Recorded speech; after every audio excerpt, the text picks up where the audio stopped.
Beh, devo dire che oggi i ragazzi li ho visto che erano affamati dopo 3 risultati consecutivi che ci avevano visto per un motivo o per un altro un po' perdere terreno. Oggi avevano proprio voglia di riscatto, sembrava a tutti gli effetti una squadra diversa.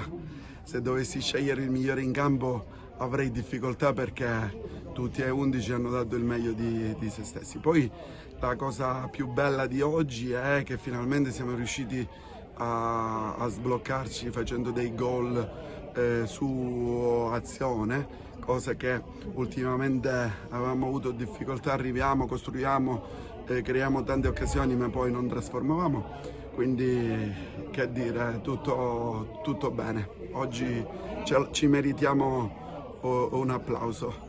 E i difensori, sì, oggi abbiamo giocato con la difesa a 3, a tratti diventavamo a 4, ma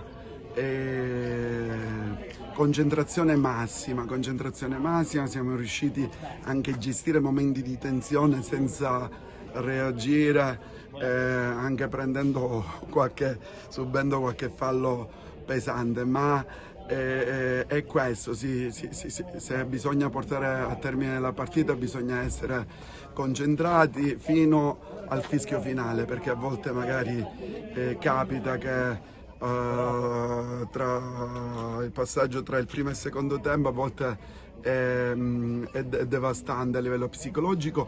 Invece sono rientrati più affamati di prima, più concentrati di prima e siamo arrivati fino alla fine. Allora, è stata una partita tosta, dopo la sconfitta brutta che abbiamo subito col Genoa ci serviva una reazione di squadra e c'è stata.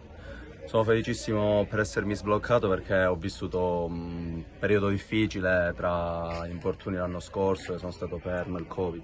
Sono felice, ma ringrazio ovviamente i compagni per tutto, senza di loro non sei riuscito a sbloccarmi. E ci siamo alternati perché comunque là davanti siamo tutti validi, il mister ha questa fortuna di poter cambiare, ovviamente cercare un po' di continuità fa bene a un attaccante, ma ovviamente lì siamo 4 e il mister ha questa fortuna di cambiare, decide il mister ovviamente.